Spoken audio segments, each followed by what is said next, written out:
Welcome back to the deep dive. We're here to give you the core architecture of big ideas. That's right. And if you feel like your brain is, well, less like a perfect storage unit and maybe more like a leaky bucket, Yeah. you know, constantly losing vocabulary formulas, dates you swore you just learned, Uh-huh. then this deep dive is definitely for you. Absolutely. Our mission today really is to turn that leaky bucket into something more like a high retention fortress. Okay, I like the sound of that. We're going deep into the mechanics of achieving, well, near perfect memory retention.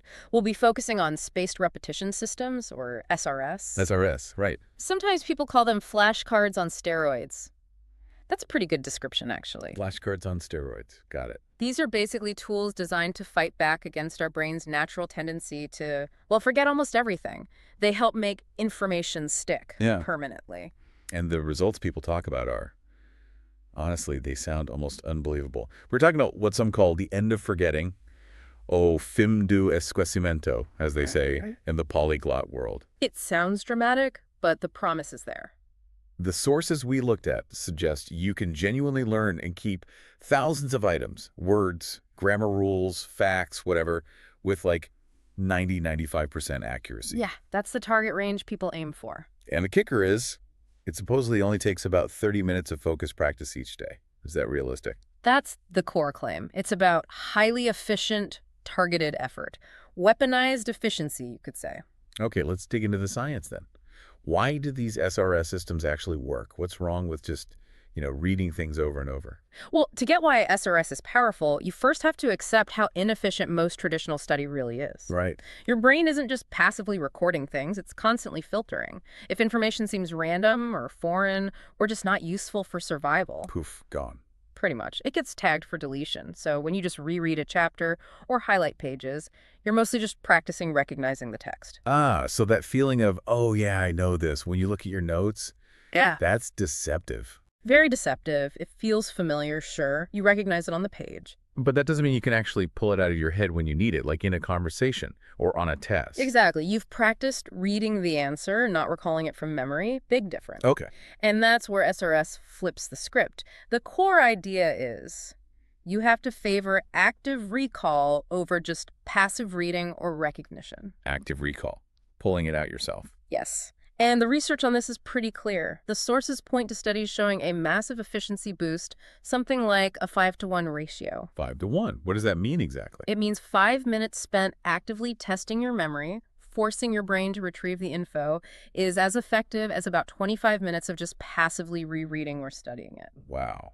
Okay, if that ratio is real, 5.1, then basically everything I did in college, highlighting, rereading notes, was just incredibly inefficient. Largely, yes. It feels productive, but the learning gains are much smaller compared to testing. Why don't more people know this? Or why isn't it taught? Well, active recall is harder work. It takes mental effort. Yeah. That struggle or even failing to remember something temporarily, it feels bad, right? Yeah, it's frustrating. So people tend to drift towards easier things, like rereading, which gives that immediate but false sense of knowing. SRS forces you into that productive struggle. The productive struggle. I like that. So the effort itself is what makes the memory stronger. That's a key part of it. Yeah. And it links directly to when you should do that recall practice. It's not about making it easy. Right.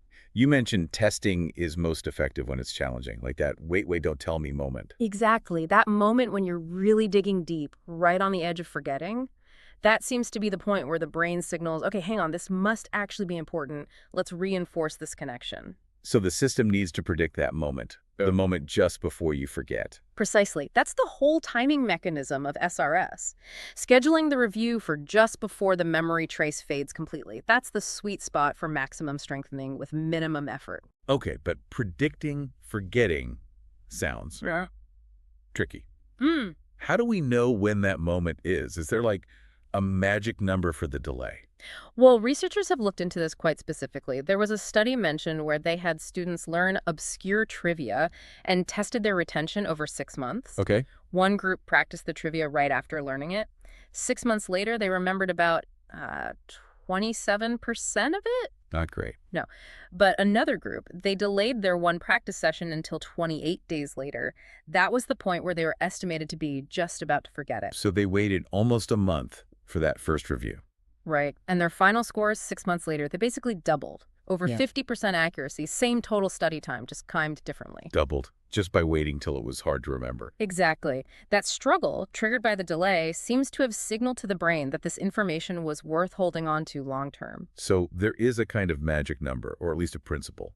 Yeah, the general rule of thumb or heuristic that comes out of this research is that the best time to practice is about 10 to 20% of the way towards the final test date or the desired retention interval. 10 to 20%. Can you give an example? Sure. Think of it like your brain is predicting future importance. If you want to remember something for, say, 10 weeks, the ideal time for the next review might be around 1 or 2 weeks later, 10–20% of 10 weeks. Okay. If you review it, then the brain sort of thinks, okay, they needed this after a week, they'll probably need it for the next 9 weeks too. It projects forward. So if I review something I learned today, then maybe in 3 days, then maybe in 10 days, then maybe a month later, the brain keeps thinking, oh, this is still relevant. That's the idea. The SRS automates this. It systematically stretches those review intervals, usually logarithmically, from 1 day to maybe 3 or 4, then maybe 10 or 13, then maybe a month, and so on. Each time you successfully recall it, the interval gets longer. Okay, so it's constantly adapting based on my performance. How do people actually use this? What are the tools? The main tools discussed are the software program Anki and the physical version called a Lightner box. Anki, I've heard of that. It's digital flashcards, basically. Yeah, it's probably the most popular digital SRS. It runs on computers, web browsers, Android. I think the iPhone app has a cost, but generally it's free. And it manages that whole schedule for you. The 1 day, 4 days, 13 days thing. Exactly. It uses algorithms, often based on something called the super memo model, to calculate the optimal next review date for every single card based on how you rate your recall. How you rate it? What do you mean? Well, when a card comes up for review, you try to recall the answer. Oh. Then you tell Anki how easy or hard it was. Usually options like, again, if you forgot, hard, good, or easy. Oh, okay. And based on that feedback, Anki adjusts the schedule for that specific card. If you hit easy, the interval might jump from, say, 2 weeks to 6 weeks. If you hit again, it might show it to you again in a few minutes and then maybe tomorrow. So it focuses your time on the stuff you're actually struggling with. Precisely. That's the efficiency. You don't waste time reviewing things you already know cold. And you mentioned the Lightner box, too, for people who prefer physical cards. Right, the Langer box. It's the analog version. It's actually a great way to understand the logic, even if you use Anki. How does it work? You have several boxes, let's say box 1, box 2, box 3, and so on. All new cards start in box 1. Okay. You review the cards in box 1 every day. If you get a card right, it graduates to box 2. If you get it wrong, it stays in box 1. Or sometimes people say it goes back to box 1, even if it was in a higher box. Back to the beginning. If you forget, harsh. Yeah, it reinforces the cost of forgetting. Then maybe you review box 2 every 3 days, box 3 once a week, box 4 every 2 weeks, and so on. So the higher the box, the longer the interval between reviews. Exactly. So on any given day, you only need to review the boxes scheduled for that day, like box 1 daily, maybe box 2 if it's box 2 day. It naturally focuses your effort. That makes sense. Same principle as Anki, just manual. Okay, so we know when to review thanks to the schedule, but what about what we put on those cards? That seems just as important. Hugely important. This brings us to the idea of optimizing the input, customizing what goes into the SRS. And this is where personal creation becomes, well, the sources say it's pretty much non-negotiable. Non-negotiable. Why? Because I can hear people thinking, why wouldn't I just download a huge deck of the top 5,000 Spanish words? Saves me tons of time making cards. Right. It seems logical, quick start. But the sources argue that's the biggest pitfall. Why is it a pitfall? Because flashcards, whether digital or physical, are really good at reminding you of something you already learned or experienced. They're not great at creating that initial memory trace effectively. Okay. So if I just download someone else's card for, say, the word gato, meaning cat. It lacks the richness of your own experience.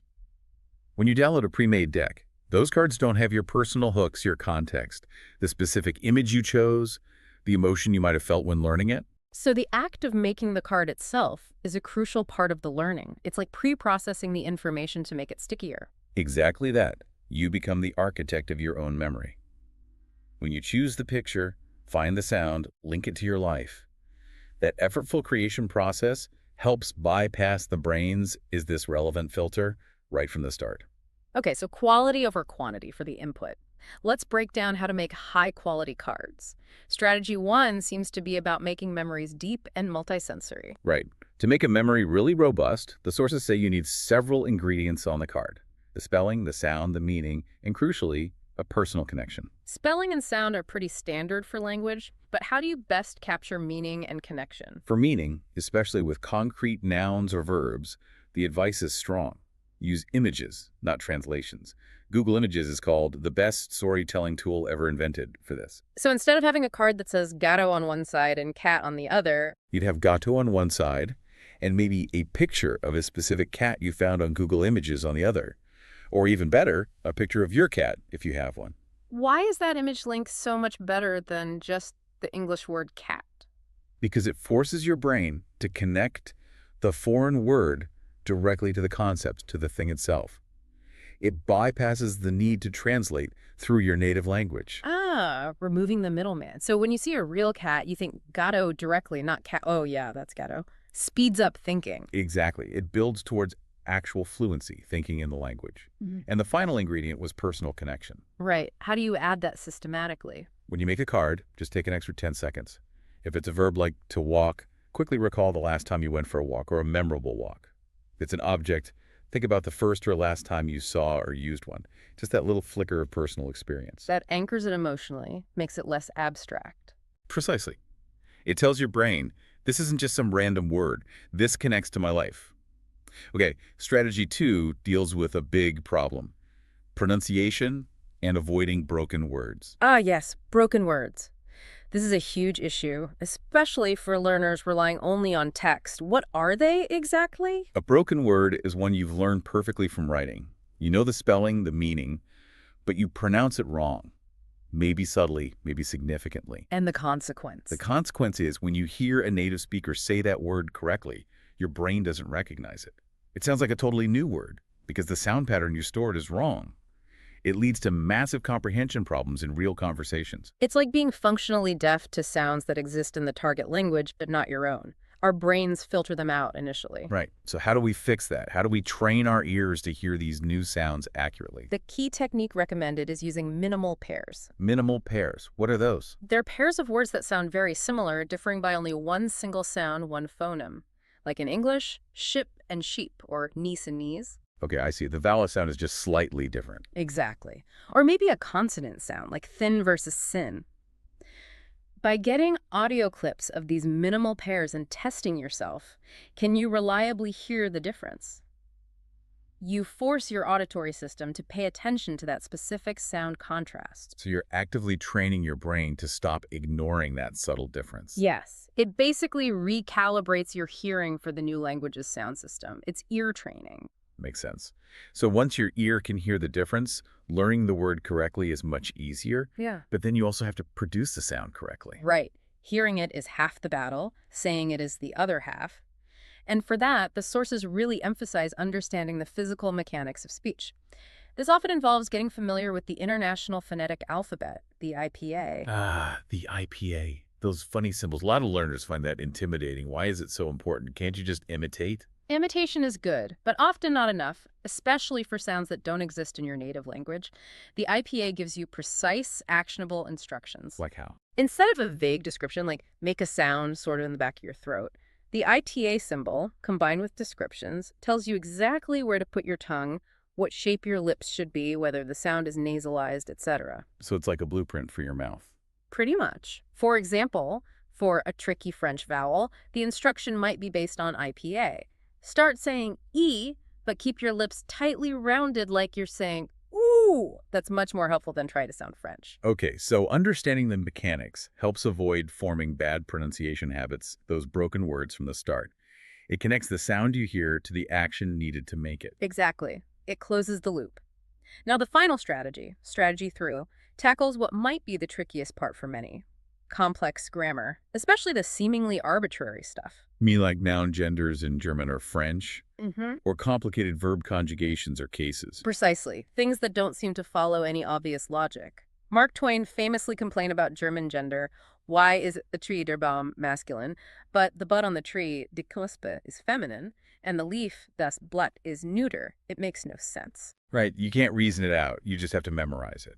Which feels like the kind of rote learning SRS is supposed to help with, but how? Drilling gender tables sounds awful. It is awful and usually ineffective long term. This is where mnemonic imagery really shines. You need to create vivid, memorable, maybe even bizarre mental stories to encode these abstract Ah, rules. mnemonics, like Roy G. Biv for the colors of the rainbow. Exactly, but applied to grammar.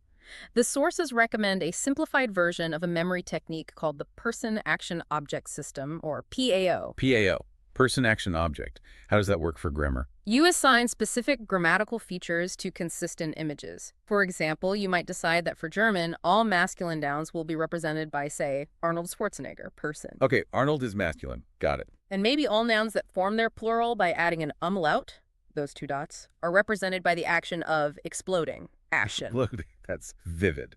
That's the point. So let's say you need to remember that the German word for dog is masculine, der Hund, and its plural involves an umlaut. Die Hund, okay, slight simplification here, but for the PAO image. So person is Arnold, action is exploding. Mm. What's the object? The object is the dog itself, Hund. So your mnemonic image is Arnold Schwarzenegger, masculine, exploding, umlaut, plural trigger, a dog, Hund. Arnold Schwarzenegger exploding a dog. Okay, I'm definitely not going to forget that image anytime soon. Right. It's bizarre, maybe a little disturbing, but highly memorable. Way more memorable than just staring at der Hund, die Hund on a list. So you create these little PAO stories for different grammatical patterns, Yeah. genders, plurals, cases, whatever, and attach them to the words as you learn them. Exactly. The goal is to turn those dry, abstract grammar charts into a collection of vivid, easily recalled mental movies. It replaces endless drilling with creative, memorable encoding. That makes a lot of sense. It leverages the brain's strength in remembering images and stories. Okay, so SRS, with good personally created cards using these strategies, is a powerful tool for deliberate memorization.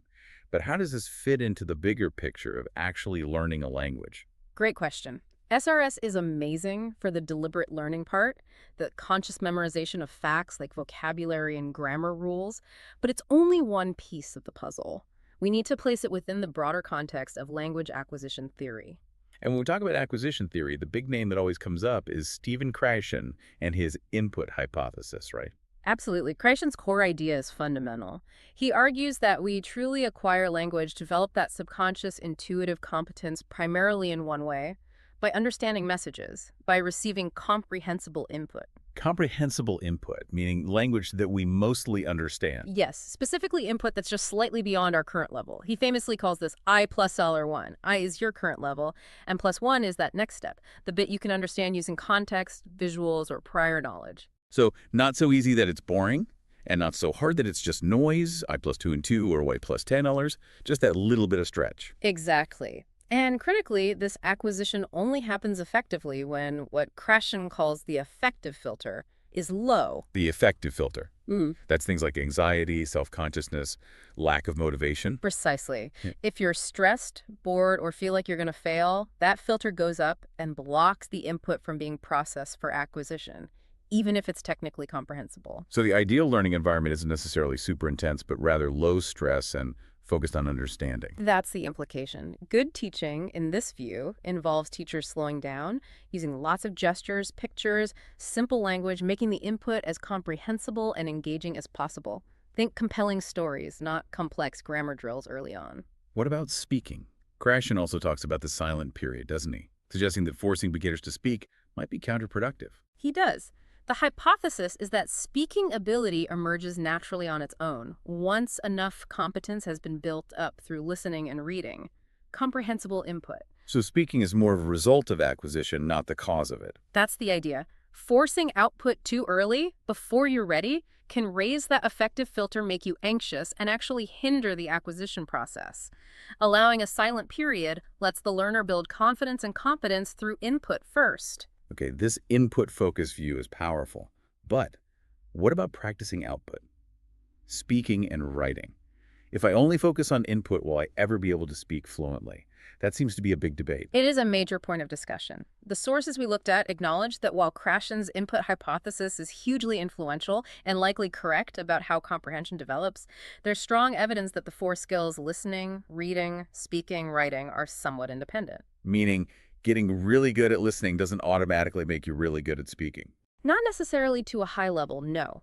Input alone, even massive amounts of comprehensible input, might make you understand almost everything, but it doesn't necessarily give you fluency in producing the language yourself. Why not? If I understand the words and grammar. Because output involves different skills. It requires practice in retrieving the right words quickly, assembling them into grammatically correct sentences under time pressure, mastering the pronunciation physically. Input is about recognition and understanding. Output is about selection and production. You have to actually practice that. Okay, so input builds the knowledge base, but output skills need specific practice. Does practicing output help with acquisition at all, though? Yes, it does. Often indirectly, but very powerfully. When you try to speak or write, you inevitably make mistakes. Right. Painfully obvious sometimes. But those mistakes are incredibly valuable because when you make a mistake and get corrected by a native speaker or a tutor, that correction is highly targeted, personalized, comprehensible input. It's input directly related to your thought, your communication attempt. Ah, so my own output attempts basically generate perfect y plus $1 input when I get feedback. More memorable than a random textbook example. Far more memorable, your brain pays much more attention to feedback on your own efforts. So output practice drives the acquisition process forward by soliciting this high-quality input. So the practical advice then is, don't just do input, Mhm. and don't be afraid to make mistakes when you practice output. Exactly. Use affordable ways to get that feedback. The sources mention online tutoring platforms like italki or language exchange partners or online writing communities. Find ways to speak and write, make mistakes quickly, and get corrected. Okay, so bringing it all together now. We have SRS for deliberate learning of vocabulary and grammar. We have comprehensible input for subconscious acquisition. And we have output practice for fluency and generating feedback. How should someone balance their time between these? The sources suggest a model, sometimes called the four strands, which implies a balanced approach. Deliberate learning, which is where SRS fits in, learning vocabulary and grammar consciously should probably only take up about 1/4 of your total language study time. Only a quarter. Wow. So flashcards shouldn't be the main thing I do. No, they're a highly efficient support activity. The other 3/4 of your time should be spent on meaning-focused input. Lots of reading and listening to stuff you find interesting and mostly understand, meaning-focused output, practicing speaking and writing, and fluency development, getting faster and more automatic with what you already know. But that quarter spent on SRS is still crucial, right? Because of the sheer number of words you need. Absolutely crucial. It's easy to underestimate the scale. To understand, say, 80% of words in a typical text or conversation, you might only need around 2,000 word families. That sounds manageable. Okay, 2,000 words. I could probably SRS that. But 80% comprehension actually leaves you feeling quite lost quite often. To get to a more comfortable level, like 95% comprehension, where you can follow most things without constantly reaching for a dictionary, the estimates jump dramatically. How dramatic? You're looking at needing closer to maybe 10,000 or even 12,500 word families for 95% coverage of typical texts. 12,000. Okay, yeah. Trying to learn that many words just through reading and listening alone would take an incredibly long time. Exactly. That's where the efficiency of SRS becomes not just helpful, but almost necessary if you want to reach a high level in a reasonable time frame. It's the engine that helps you systematically conquer that huge vocabulary mountain. So SRS bridges that gap efficiently. Mhm. And you mentioned a starting point for vocabulary, something about 625 words. Yeah, one specific method advocates starting with a core list of about 625 very common, practical, and easily visualizable words. Think words like dog, cat, house, water, eat, walk, big, small, man, woman, school, car. Basic building blocks. Why start with those specifically? Because they're concrete. You can easily create strong image-based multisensory memories for them using the techniques we discussed. This builds a solid foundation quickly and lets you practice the SRS technique itself before you move on to more abstract or complex words later, like government or justice or although. Get the fundamentals down with easy-to-picture words first. Makes sense. You know, what's really quite powerful about this whole DIY approach to SRS, making your own cards and using the system, is how it lets you capture all those little scraps of time during the day. What do you mean, like waiting in line? Exactly. Those minutes waiting for the kettle, standing at the bus stop, stuck on hold. The sources call them hidden moments. Anki on your phone makes it possible to do a quick, focused review session in just 2 or 3 minutes. So those little moments add up. They really do. It transforms what feels like wasted time into tiny bursts of high-impact learning. It makes that 30-minute daily goal much more achievable, spread throughout the day. Continuous progress from small inputs. So let's wrap this up. For you listening, as you think about maybe building your own memory system using SRS, what's the main takeaway? I think a key point, echoing someone like Dr. Katulam, who learned many languages, is that success isn't really about having some special gift for languages or memory. Yeah, that language gene idea. Right. It's much more about method, motivation, and just sticking with it, perseverance. The goal isn't to be a genius, it's to be smart about your approach. A balanced approach, maybe, where the deliberate work with SRS feeds into the bigger subconscious process driven by input. Exactly. The SRS gives you the building blocks, the words, the grammar patterns efficiently. It forces you to confront the details. But it's the comprehensible input, the listening and reading, that helps your brain subconsciously assemble those blocks into real fluency. That actually leads nicely to a final thought we wanted to leave you with. It's about the difference between consciously learning grammar rules and subconsciously acquiring that intuitive feel for the language. Right. Katolam famously said something like, "I will sooner see a UFO than a dative case or a subject complement." Meaning that when you're fluent, you're not consciously thinking about those abstract grammatical terms, are you? Not at all. Native speakers don't walk around thinking about indirect objects or subjunctive moods. The rules become invisible, internalized. The real magic is getting to that point where the correct sentence just sounds right, and the incorrect one feels wrong, even if you can't explain the precise grammatical rule behind it. And SRS, by grilling those patterns efficiently, helps bridge that gap. It helps turn the conscious rule into that subconscious feeling. That's a big part of its power. It helps you internalize the patterns through repeated spaced retrieval until they become automatic. So maybe the final encouragement is to find some enjoyment in the process itself, crafting that perfect flashcard, coming up with that weird mnemonic image. See it as solving little puzzles. Solve the puzzles, build the system, and maybe, just maybe, reach the end of forgetting. It's definitely worth a shot. Thanks for diving deep with us today. My pleasure. We'll see you next time on The Deep Dive.